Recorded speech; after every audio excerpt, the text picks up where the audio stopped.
Right, so welcome those of you at MoChurch.tv. Welcome to my pretty people in person. Look at you. Look like a motley crew in here. All right, so welcome. By round of applause, how many of you have seen Spider-Man No Way Home? Okay. So this is the third installment in this Spider-Man film series. There was Homecoming, Far From Home, and then this one, No Way Home. Next coming is Homie the Clown. This was the highest grossing film of 2021. Last week we covered the highest grossing film so far of 2022, but I don't think anyone's going to beat it. That was Top Gun Maverick. And so this was the highest grossing film last year, and we cover films that were kind of around this time starting last year moving forward. So the beginning of the movie centers around this development that you heard in the trailer, that Spider-Man's identity has been revealed to the whole world. You heard it there. Peter Parker is, in fact, Spider-Man. And so Peter Parker's like, oh no, the whole world knows. So Peter Parker asks Doctor Strange, another Marvel superhero, to cast a dangerous spell that would make everyone forget that Peter Parker is Spider-Man. But the spell is corrupted or polluted when Peter Parker keeps trying to repeatedly ask for alterations. Wait a minute. Can my girlfriend MJ know? Can my best friend Ned know? Can my Aunt May know? And so he just keeps messing with it, and the spell is corrupted. His girlfriend MJ, played by Zendaya, his best bud Ned, he wants, oh man, he's got to know. And then his Aunt May, who's played by Marissa Tomei, who once dated George Costanza. So now this is based on Marvel's multiverse theme that they've got going on right now, and that is the idea. Thank you. All right, a little bit late on that. That's 50% of comedy is timing. So anyways, this is based on Marvel's version of the multiverse concept. And the idea of the multiverse concept is that there's a collection of alternate universes out there. And we are just in our universe, but every one of those universes might contain an alternate version of any individual in this universe. So there could be alternate versions of you in the multiverse, is how Marvel explains that. And so when the spell is corrupted and it goes wrong, suddenly supervillains and foes from other universes start appearing in this universe that Peter Parker is in. And so suddenly they show in the trailer Dr. Octopus, Doc Ock, he appears. And he's never been a part of this film series. Like Spider-Man in this universe has never fought him before, doesn't know who he is. The Green Goblin, Electro, Sandman, Lizard. So not quite what Marvel's always called the Sinister Six, but there's 5 of these bad guys suddenly from other universes that appear. So now we enter into the spoiler section of my message. So these are spoilers, though, that most Spider-Man fans saw coming and knew was coming from the trailer, and they guessed this is where it's going before the movie even came out. So Peter Parker's best friend Ned, he discovers that he can create a portal to, like using Doctor Strange's sling ring. He can create a portal, and he and MJ try to create a magical portal in Ned's grandmother's house in the dining room. He tries to create a portal just so they can locate Peter Parker at that moment. They want to see Peter, and so they're like, hey, I wish we could see Peter. I just wish, and he's wearing this sling ring, I just wish, and he makes a circular motion with his hand, we could see Peter. And all of a sudden, he accidentally opens a magical portal. And that's a big deal moment in the movie because Ned has never done magic before. He's just Peter Parker's best buddy from Midtown High School. And so, all of a sudden, that's like a big moment. Like, whoa, Ned did that. He did what Doctor Strange usually does. Then, suddenly, through the gateway, they look through and they see Spider-Man in an alley, in an urban alley. And so they call for Peter to come to them.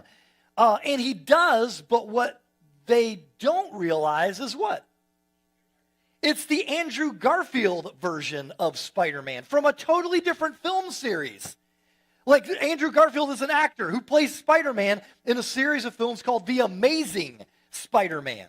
And so he comes through the portal, and you're like, wait a minute, this is a guy from this is a Spider-Man from an alternate universe. It's a totally different Spider-Man, completely different series. And dude, we went and saw it, I think, within about 24 hours of it being released, because I don't know if you knew, but the new sport at high school and middle school is just to run around spoiling everything for everyone. Like, the moment a movie comes out, like, I am in 6th grade. Guess what happened last night at the opening? You know, that's basically how. So my kids are like, please, can we go see it quick before everyone ruins it? So our theater, though, when we went, they went nuts at this moment. Like, most of us were expecting, okay, if the villains from the other films are in this one, then maybe, there might be some Spider-Mans from other films. And so our theater just went nuts when this happened. So this Peter Parker, played by Andrew Garfield, he says that he's Spider-Man in another world.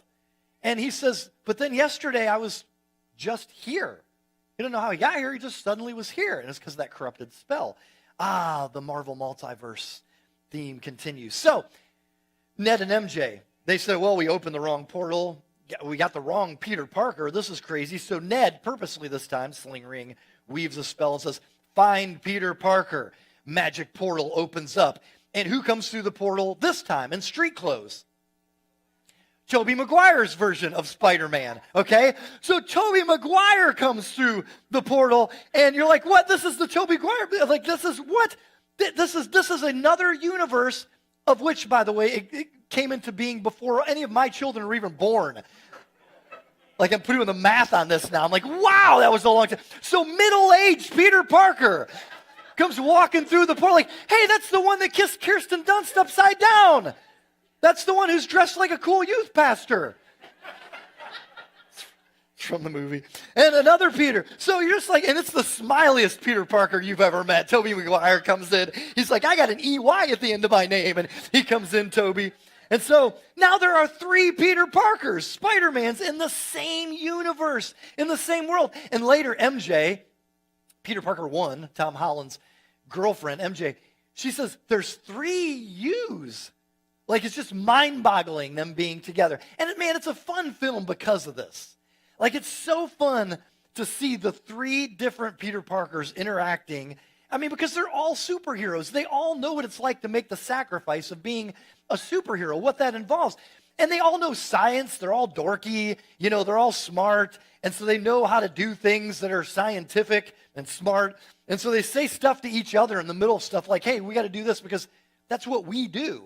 You know, this is what we're going to do because that's what we do. Or at one point, one says to the other 2, okay, when this happens, trust your tingle, meaning your spidey sense. You know, trust your tingle, because they know, like, you have it too, the same phenomenon of like that. I trust it. So they ask each other about their romantic relationships in their own worlds and how they've made it work or not work with significant others. And they talk about the differences in how they shoot webs, because it's not the same for all of them. And they talk about the back issues they have because of slinging and swinging on webs. And they crack each other's backs because they get what it's like to have the same issues, problems, victories, all that stuff. And they talk about, like, wait a minute, what's the Avengers? The Avengers? You have the Avengers in your universe? What's that? You're like, what are the Avengers? Is that a band? Are you in a band? You know, that kind of stuff. And it's so fun to see the 3 of them because so much of their stories overlap. Now, this morning I want to share with you and expound upon 3 biblical proverbs, 3 proverbs from the book of Proverbs in the Bible, and some other miscellaneous scriptures too, but mainly those as the outline. And I also want to talk about something that's hardwired deep inside of us that I think that the writers of No Way Home have wisely tapped into, something I felt anyways during the film. And so I also want to be upfront with you about one of my purposes for the sermon today is really to say I want to talk you into checking out and ultimately joining a Mo group at Momentum. That's one of my purposes today, is just to say, man, this is huge. Now, a Mo group is a small group community at Momentum. They meet throughout the area, like, you know, largely dispersed all over throughout the area. But it's a place that's focused on spiritual friendships, spiritual growth, spiritual community. That's what a Mo group is all about. And so if you go to a Mo group, which they just have kicked off this last week because we take a break in the summer, And so it's new to everyone. Okay, so everyone's getting in. It's a great time to enter in because everyone's new. I know people that intend to go this week but couldn't make it last week. It's the beginning of the season of, there's a school year, there's a Mo Group year, and it begins right now. And so I kind of want to remind you, if you've already gone or are going, just why this is so important, because I needed this reminder last week to myself. Why is this a big deal? And so I also want to kind of raise our expectations of what we can get out of and put into this kind of spiritual community, because Mo Groups are the heart of Momentum, not a crowd on Sunday morning where you largely can only talk to and connect with so many people at a certain level. But Mo Groups are the heart of Momentum and spiritual community at Momentum. So the first proverb, this is a brutally honest truth, and you'll probably resonate with it, but it's going to be difficult to hear. And it says this: each heart knows its own bitterness, and no one else can share its joy. Okay, so what that is saying, and I love this proverb. I think it's one of those proverbs where if you're like, that's exactly how I responded the first time I looked at it and tried to think about it. I was like, I don't, what? Okay, so what it's saying is you are the only person who knows what it's like to be you. You are the only person who knows what it feels like to be you. When you look at this, it talks about bitterness and joy. It's both. It's the whole gamut of human emotions. That's the whole spectrum right there. Bitterness and joy. The worst stuff, your worst times, your worst feelings, the best stuff, your best feelings, the best occasions. It's that whole gamut. And so your emotional, intellectual, spiritual, moral emotions are too complex. They're too invisible. They're too inward. They're too unique to be fully understood by anyone else. In fact, I'm sure you've had moments, I've had many moments where you're so complex, and your emotions and all that makes you you, it's so complex that sometimes it's hard to even describe how you feel to someone when you've experienced grief or joy or celebration. I don't even know how to put into words how excited I am about this thing, or how disappointed I am by this thing. Sometimes it's hard to put into words just because there's not language to say how I feel sometimes. And so, when you hear that about that proverb, isn't that kind of relieving?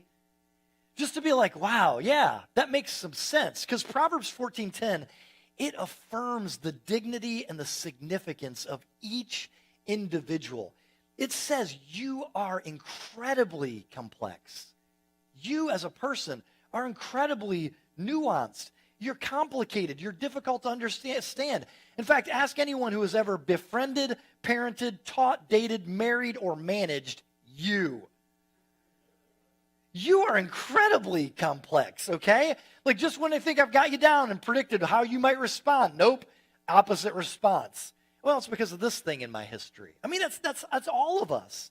And so the story No Way Home, I think it tempts us, it teases us with something that we know is obviously impossible, and that is this idea of being completely known, totally understood. It teases, it tempts with that, man, wouldn't that be great? That kind of triad brotherhood that they got going on. Man, wouldn't that be great? To be totally understood, completely known. That would be so awesome. But so here's the bad news in the side of this proverb.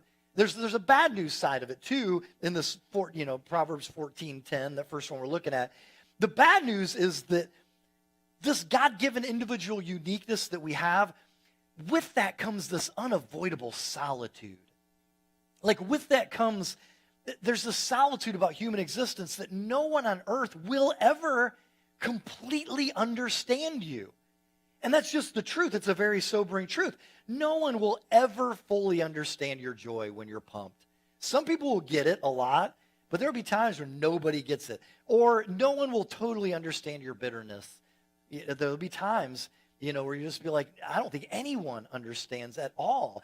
And when I watch that movie, I realize one of the things that's hardwired deep inside of me is man, I long for friends, a Dan 2, a Dan 3, who can relate to my life, my battles, my struggles, my affections, my heartbreak, my sacrifices, all these things.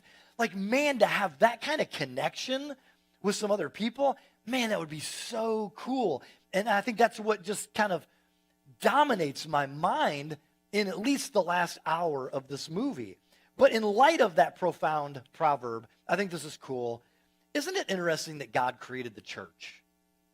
I think it's really interesting because God knows you are incredibly complex. You are so unique. You are so different. You're an individual. There's none like you. But then he has the church, and he says, I want you guys to have each other, and explicitly says it will function as unified diversity or diverse unity. Like, I want you who are so different from each other, but have an awful lot in common. I want you to be together, and I'm going to command you not to give up meeting regularly with each other because you need that kind of support in this world. And so we might be complex and unique, but God's like, but you have a lot in common. There's a lot of overlap. When you put a bunch of people together, you overlap a little bit with this person in that way, kind of a lot with this person. A whole bunch I overlap with this person, but there's some stuff we're totally different on. Like, that's how it works, and especially in community, you can be connected to a whole body in that kind of way. This year, earlier, April 25th, this year, 2022, I had my first contact with a half-brother that I had never met before. Now, for those of you who've been around Momentum a little while, you're like, yeah, Dan is a walking Maury Povich show, okay? I just keep finding half-siblings. If you don't know your father, we're probably related. Half-brother up here, what you always wanted, a white rapper with a mixtape, okay? So I found out about my half-brother, this half-brother, 3 years ago, but we didn't know his name. We didn't know how to track him down. Someone got on 23andMe, and it's been history. Because, yeah, my father is out there, okay? And so found out, here's my half-brother's name is Scott. He lives locally. He's a firefighter. Like he lives like 30 minutes from my house in Northeast Ohio. I was like, that's crazy, man. Like, I wonder if I've ever passed him on the interstate. It's nuts. And so we got together. We had coffee. We met. He's a great guy, has a family, and just learning about how he has been on the outside, meaning we have two half-sisters through the same father, at least. That's what we know of, okay? So, but they were a part of the nuclear family with my biological dad and his wife, and she's great. And then there's our two sisters. They were born into that family after marriage, nuclear family, Betty Crocker home, all that stuff. And they were raised together thinking they were the only two children of their father. Well, that's not the case, I'm here to tell you. And so, anyways, meeting Scott and hearing his story about how he grew up on the outside of that nuclear family, man, there was something about that was really helpful. Like, knowing that as I got to know my half-sisters, as I built a relationship with them since 6 years ago when I outed myself to them, they didn't know about me, and I was like, it's a boy. Since then, like, I've always felt like this awkwardness of like, man, I'm not trying to get into your nuclear family. I just want to have a relationship with my half-sisters. And I've also gotten to know my stepmom through the process, who's married to my biological dad. And man, she's really cool and really great and all this kind of stuff. But I'm like, but I feel like I'm trying to intrude and like invade their family. That's not what I want. And to hear about him being now on the outside in that way and feeling those same things, how he was wronged and rejected in his own ways, it shed some light on my own story and my own pain of growing up fatherless and being on the outside always when it comes to family. Like, I'm never going to have a nuclear family as the child. And so hearing that story, like hearing Scott's story, it was sad, but man, there was something also incredibly validating about it. Like, to hear that he had been through and is going through some of the same stuff, and to let me know that I'm not alone. I was like, man, that's really, really powerful. Now, here's one of the powers of a Mo group. And I'm not going to get deep into Mo group stuff. I'm just going to kind of give you some illusions of what this is like. A Mo group is full of, if you follow Jesus, spiritual brothers and sisters. Now, it's for people who don't follow Jesus also, but you will have special connection if you follow Jesus with other followers of Jesus, spiritual brothers and sisters in Christ. And some of them are going to be so different from you. Like Scott is so different from me. I didn't walk in and be like, man, that's weird. That glare in the window of myself looks better than usual. Oh, no, that's Scott. That isn't how it went.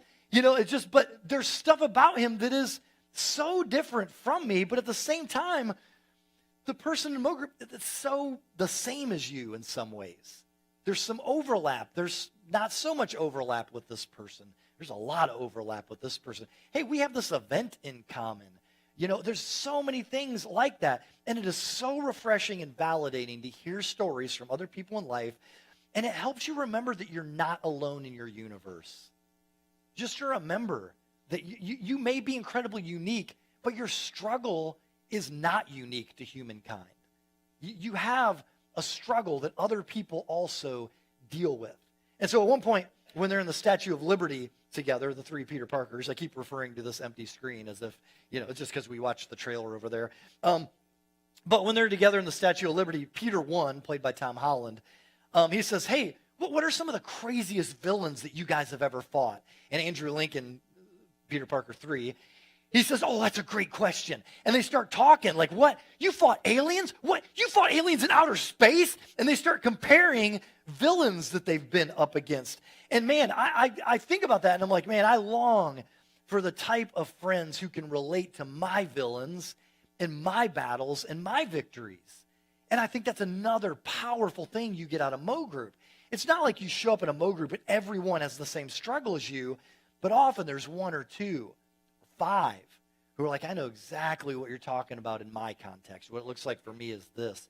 And I think one of the things about Mo Groups that just scratches the itch of not being able to ever be completely known by another human being. What scratches the itch is the ability to hear other people talk about the craziest villains they've had to face in their life.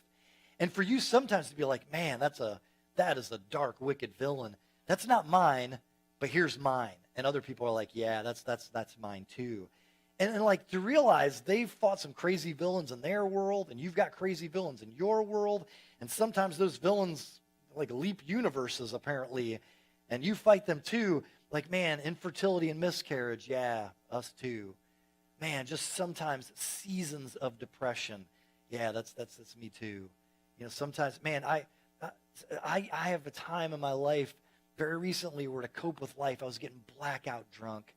Yeah, I know what you're talking about. Like those kinds of things to say, what are the craziest villains we're fighting? And for you to share your crazy villains, man, there's something about that scratches the itch of that longing for people who relate to my life and my struggles and my villains and my battles and my victories. We want counterparts that we can relate to like that.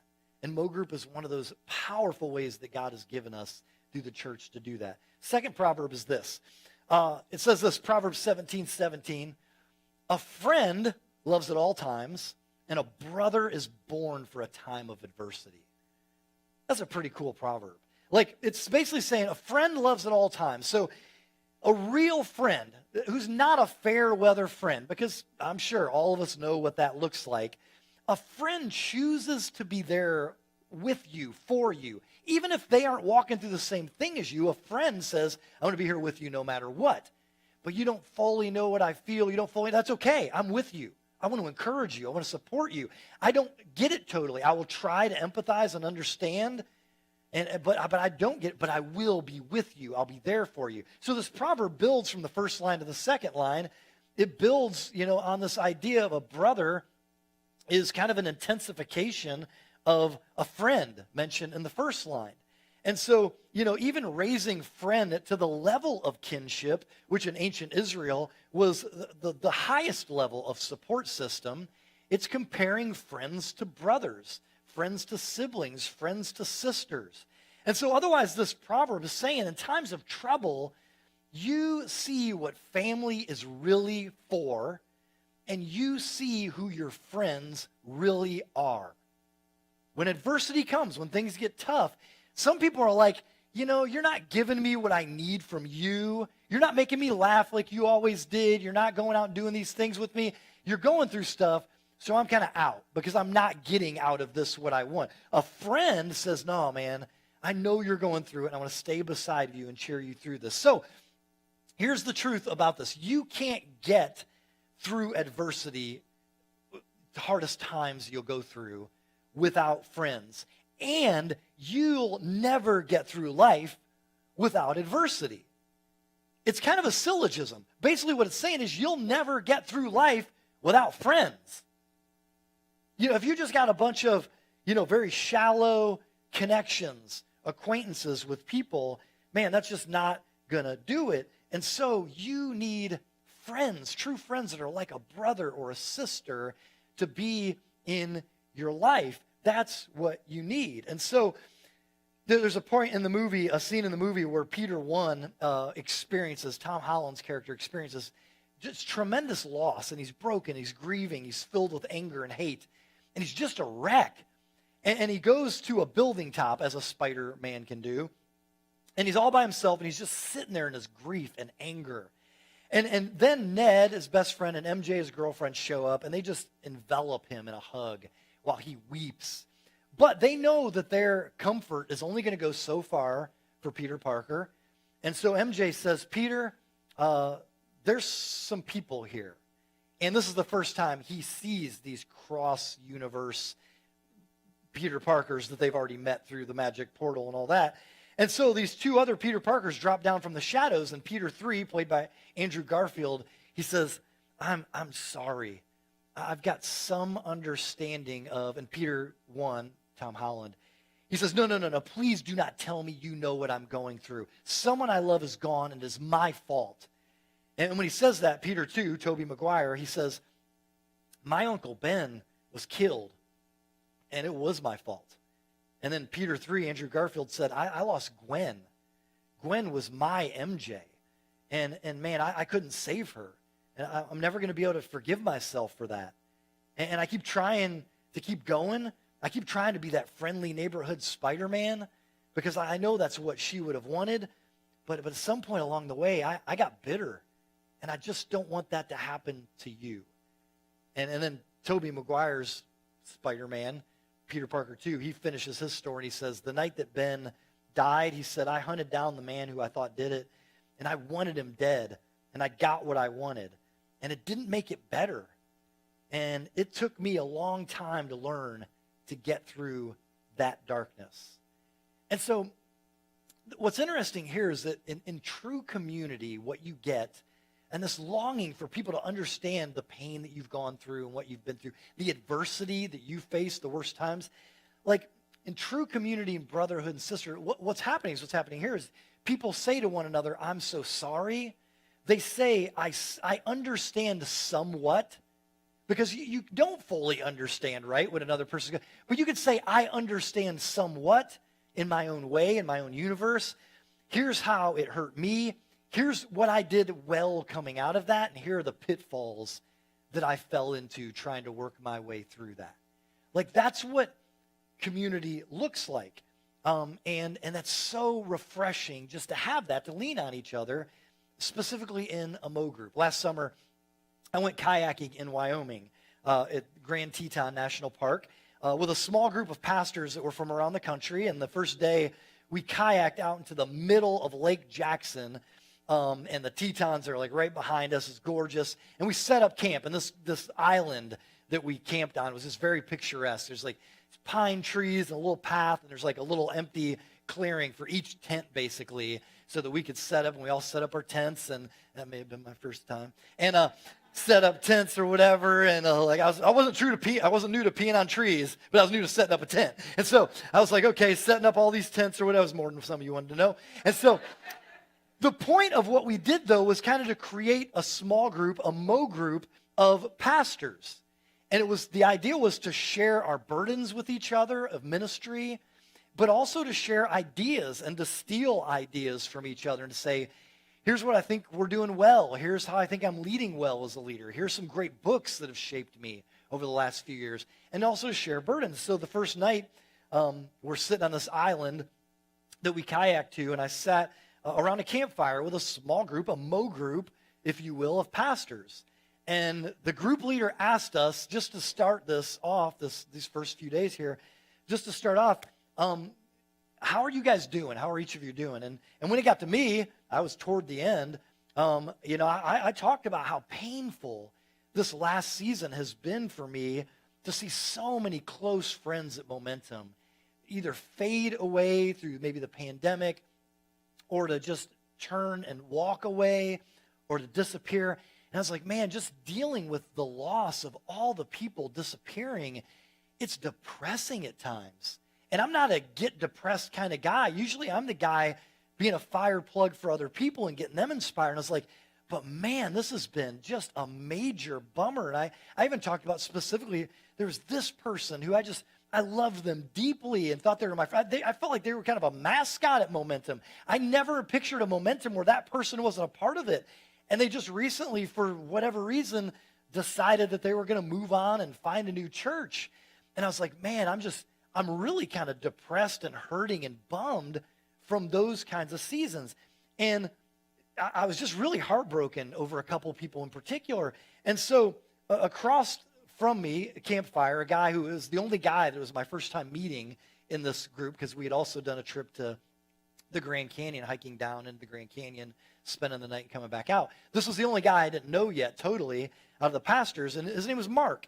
And we'll call him Dan too, okay? Because he leads a church very similar to Momentum that's in another universe called Indiana.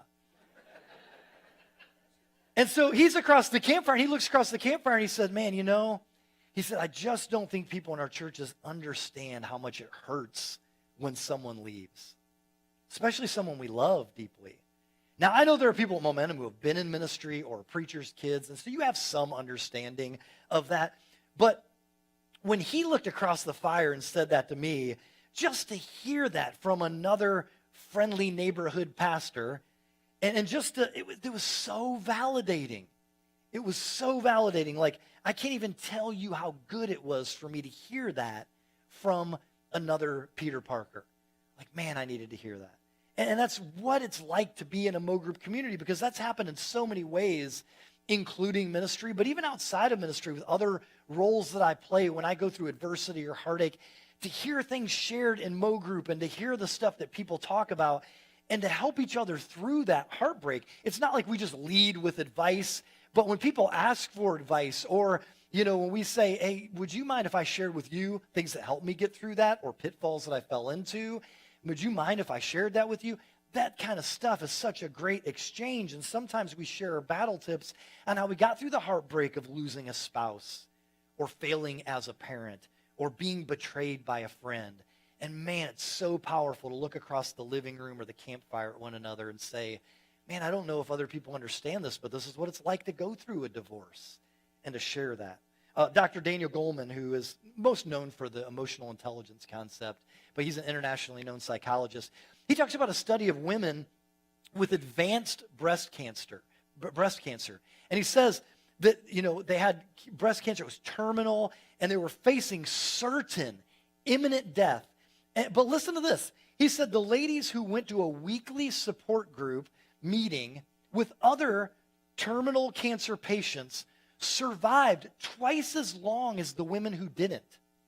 So it was certain death for all of them, but the ones who went to a support group lived twice as long as those women who didn't go to a support group. So those who didn't have a group on average died in 19 months. Those who went to the support groups lasted 37 months they lived. And why? Goleman says, he said, it's because they unburdened themselves. They could go week after week and unburden. He said no one outside of the support group would talk to them about it. He's like, you sit down and have coffee with a friend about your impending death. It's not a great conversation starter, And so he's like, nobody would want to talk about it in their lives, but they come to this group, and that's why people were there to talk about this stuff. And so in a community of similar people, they could be really open about their emotions. And Dr. Goleman said every cancer patient should be in a group like this. He said if it was a new drug, companies would be battling to produce it. Now, that's important, because what he's saying there is this: community that's marked by vulnerability is like medicine. The stuff that you're going through, the adversity, the hardship that you're going through, it is like medicine. To go to a Mo Group and say, man, there's a lot of people in my life who don't want to talk about spiritual things. I want to talk about spiritual things. And this is a place where I can do that. And here's what I'm going through.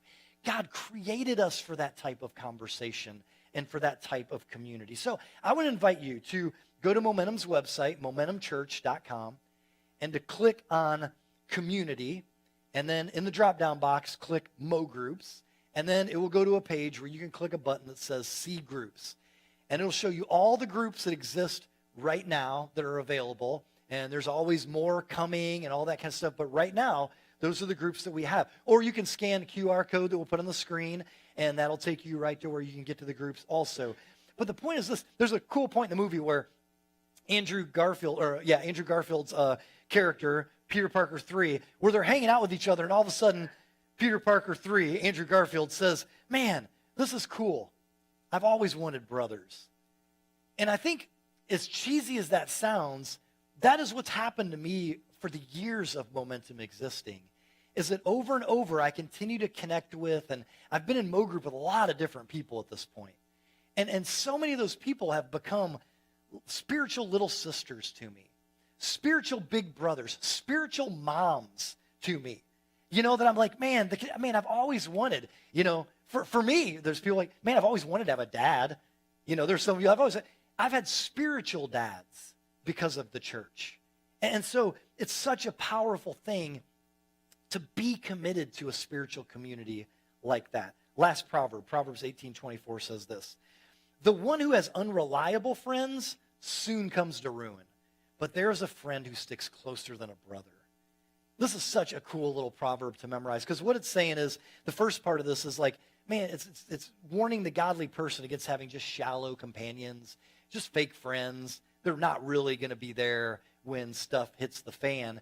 And so it says basically, the one with unreliable, notice it's plural, friends, unreliable friends, is contrasting that to the friend in the second part. The one with unreliable friends, I got drinking buddies, I got superficial sexual partners, that kind of stuff. It says in the Hebrew word that person is headed toward ruin. That person is on the verge of being shattered, broken into pieces, destroyed is the way that Hebrew word reads. Like, if you have unreliable friends, that's what you're ultimately heading toward. And so you need good friends. So the book of Proverbs just insists that a few close, true friends are better than an army of acquaintances. But to actually know them and be known the best that you can for each other, and to love and to be loved the best that you can for each other, to have a few people like that is way better than an army of acquaintances. And so the second part says that there is a friend that sticks. There is the kind of friend that's a true friend who clings. That it's your ride or die, who will be faithful no matter what. And there's faithful as some family. That's how high they rank as a friend. And so, man, in my longing to relate to people and have people who can relate to my life and my struggles and my heartbreak and my sacrifice, some of you realize we get some of that in marriage. We get some of that in friendship. We get some of that in community.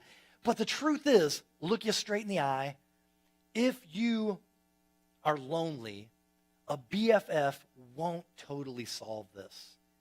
If you are single, a spouse will not totally solve this longing for completely being known and complete connection. And you need to know this because some of you are expecting way too much out of human relationships. Maybe you're that needy friend because you need too much out of this relationship, this friendship. Or maybe you're expecting way too much, putting too much pressure on your spouse to meet all of your needs, but it's unfair because God never created them to meet all of your needs. They cannot. It's impossible. You're too complex. You're too unique. You're too individual. You're too you. And so they weren't created to meet all your needs, so it's unfair to expect that. But the idea of this proverb is ultimately that Jesus is that ultimate friend who sticks closer than a brother. He's the full realization of that. And the idea of longing for someone who can fully relate, ultimately, it's similar to No Way Home. We long for someone to enter our universe supernaturally from another realm and relate to us perfectly. That's what we long for. And that's what the gospel says happened through Jesus. Like the book of Proverbs ultimately teaches that only God could uniquely know you and your complexness and your complexities and your unique heart. But he knows how it feels for you to be you. In fact, go further than that, God is the only one who knows what it's like for you to be you, but God is the one who knows better than we know ourselves. He knows you better than you know yourself, because there's a lot of things called self-deception where we fool ourselves, we lie to ourselves, and God's like, I know you better than you, and this is what you need. In fact, I sometimes wonder, what would it be like to be one of the 12 disciples sitting around a campfire with Jesus? Like God in the flesh has come to earth, and you're sitting around the campfire, and they had regular nights where it wasn't Jesus telling a parable. He wasn't just always sitting around telling parables. They were sitting around or whatever. And I imagine like the apostles at some point looking around, just like looking at him and just feeling like Peter 1 must have felt when they look at Jesus, like, man, like no one has ever gotten me the way that he gets me. Like when I have sidebars with him, no one has ever been as insightful or understood what I was trying to convey in inadequate language, but he gets me. There's something about him that gets me, and it had to feel amazing that this is a friendship that I've always been longing for. He's a friend that sticks closer than a brother, and I bet the apostle Peter was like, oh, Jesus is like my Peter too. See what I did there? See what I did? Cut that for 11 o'clock service. But the gospel, the good news of Jesus, tells us this is what actually happened. The no way home feeling of I long for that, someone to enter my universe, completely relate to me. Hebrews 4, for we did not have a high priest who is unable to empathize with our weaknesses, but we have one, Jesus, who's been tempted in every way, just as we are, yet he did not sin. And so Jesus is the compassionate high priest. He's the spiritual leader with total empathy, who totally gets you, the hero who knows exactly how you feel. Jesus is our Peter Parker 1, our Peter Parker 2. If God is not your friend, and if you don't have an intimate relationship, personal relationship with God, you will be utterly alone in this world. No one will ever fully get you.